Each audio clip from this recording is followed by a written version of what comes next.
If you're interested in clinical trials, there is a NET Trial Finder on NETRF's website, and you can find the link in your booklet. NETRF funds research around the world, and we want to bring an international perspective today. Dr. Jules Derks is a pulmonologist at Erasmus Medical Center in the Netherlands. He is also a NETRF grantee. Today, he will discuss NET advances in Europe.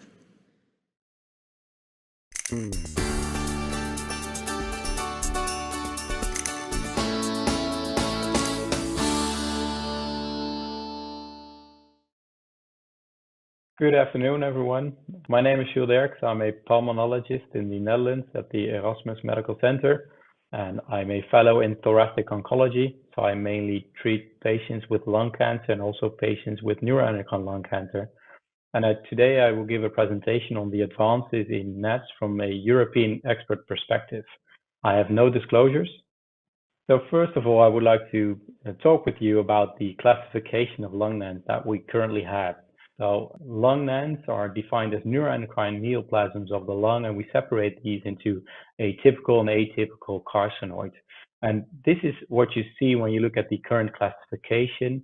On the left, you see the carcinoids, and on the right, you see the neuroendocrine carcinomas. And when a pathologist looks under the microscope at these tumors, he or she can see different morphologies and a different rate of growing tumor cells, so mitosis and necrosis.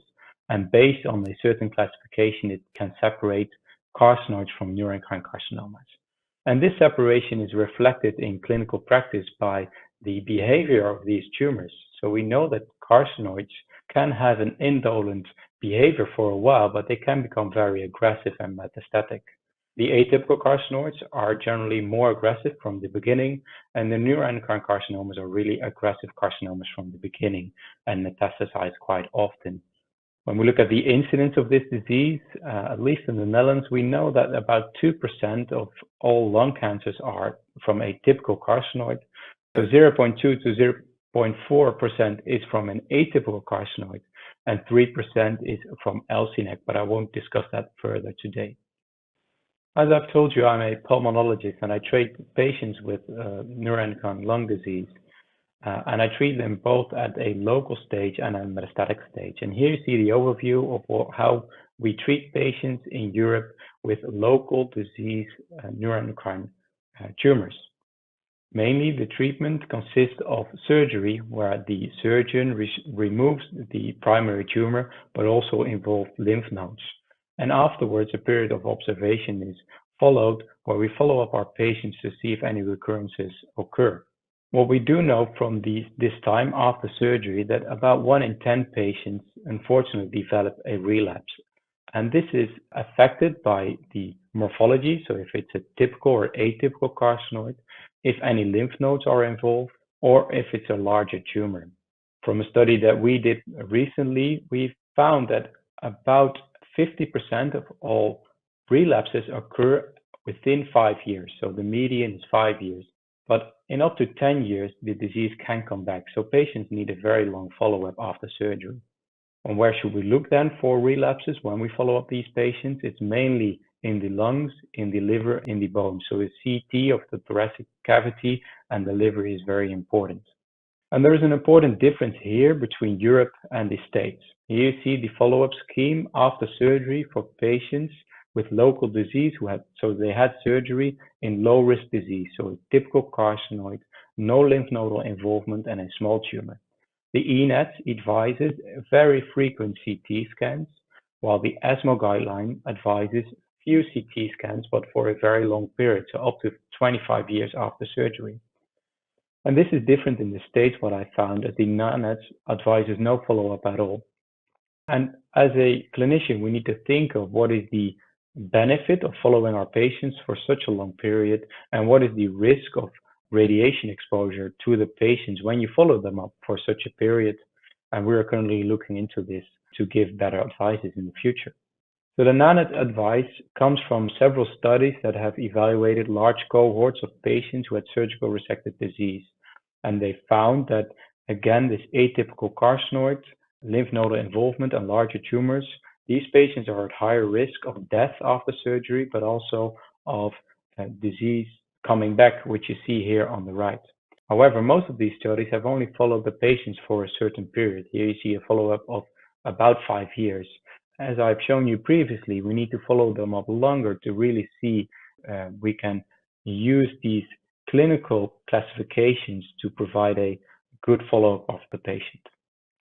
There are some new insights as well. Here you see an overview of a study that has been recently published in Europe, where they evaluate about 260 patients with lung carcinoids, and they asked 6 pathologists to look at all these different tumors.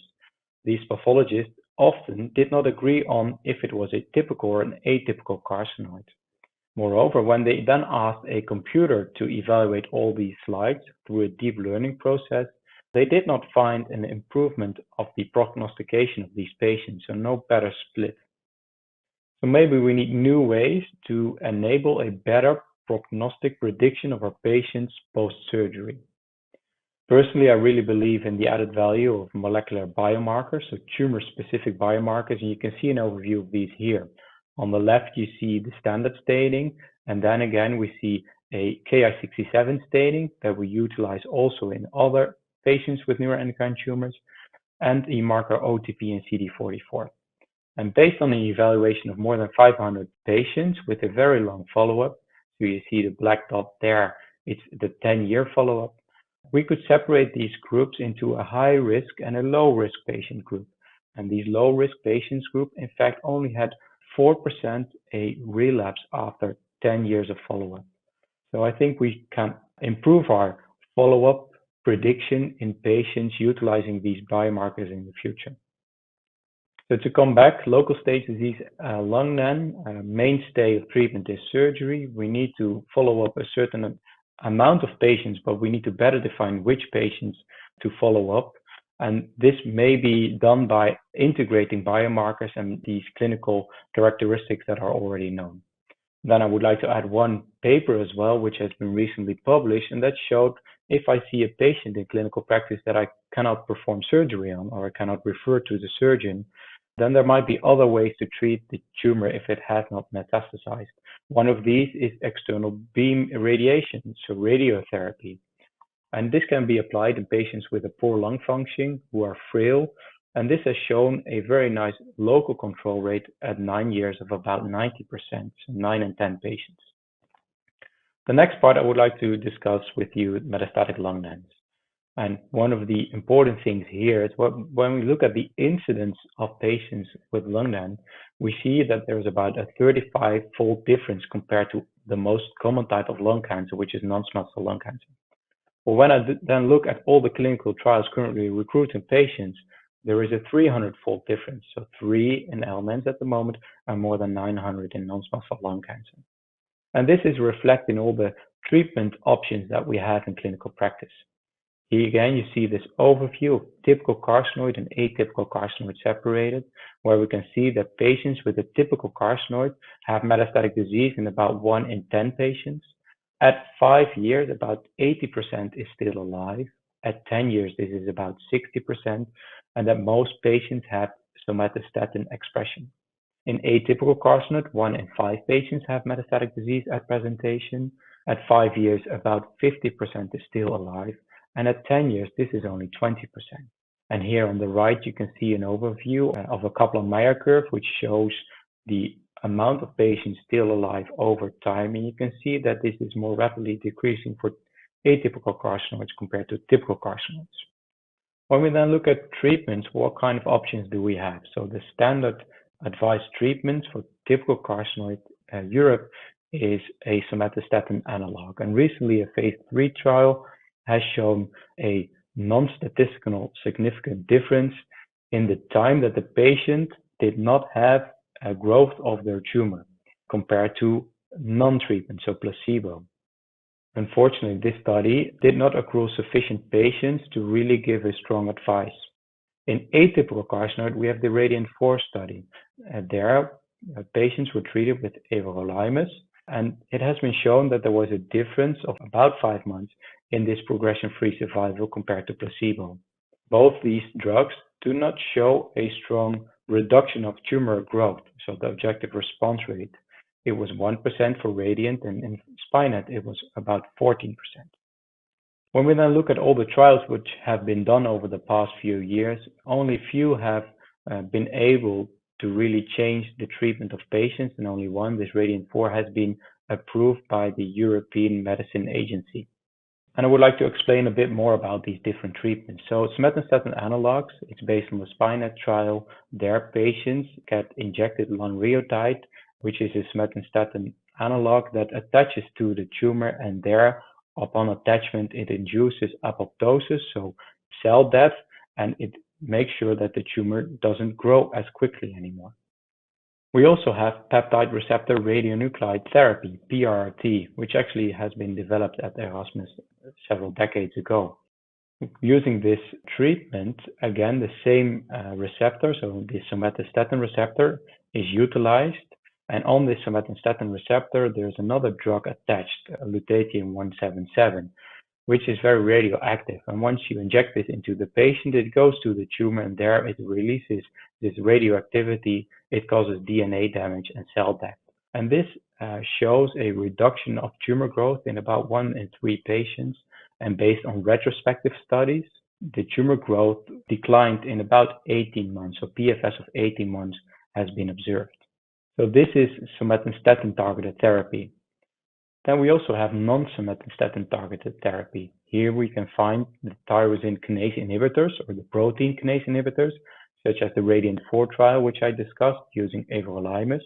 But there have been several drugs been tested also in neuroendocrine tumors, but unfortunately none have been approved at the moment for lung NAMs. Cabozantinib is a drug of interest, and I will discuss that a bit further on. And then, of course, you also have chemotherapy. So the main chemotherapy commonly used, at least in my clinical practice, is capecitabine temozolomide chemotherapy, which shows a reduction of tumor growth in 1 in 5 patients, so that the tumor really regresses. And it also causes DNA damage, and this capecitabine makes sure that the temozolomide is a bit more effective. So when we look in Europe at the current treatment algorithm, here on the left again we see the typical carcinoids, so the more slowly growing kinds of carcinoids. And the general advice is to either observe or start somatostatin analogs if these are somatostatin positive tumors. For atypical carcinoids, the more aggressive ones, we are advised to directly start with everolimus, and afterwards you can switch to temozolomide-based chemotherapy, and maybe afterwards PRRT. And this, in fact, is not that much different from the advices I found back in the States, which the first line is also everolimus, and afterwards chemotherapy or this PRRT. Important differences maybe are found in the future, because both in Europe and in the States there are 2 current trials ongoing. One is the LEVEL trial, which evaluates PRRT compared to everolimus in patients who have a somatostatin positive tumor. Similarly, this trial is ongoing in the States, and it's called the Alliance A021901 study. And hopefully in the next few years, this will provide us the answer if we should initially treat our patients with everolimus or straight away start with PRRT treatment. The other drug of interest is cabozantinib, which I just recently mentioned. This is based on the CABINET trial, which has been presented by Chen at the ESMO 23, and it separated a extrapancreatic NET cohort and a pancreatic NET cohort. And in this extrapancreatic NET cohort, they found a difference of progression-free survival of about 5 months compared to placebo. In total, 1 in 20 patients showed a reduction of their tumor growth, but it came at a cost of more toxicity. Only a few days ago, Ipsen sent out a press release that they might be interested to get this drug EMA approved, and we still need to await if this is possible.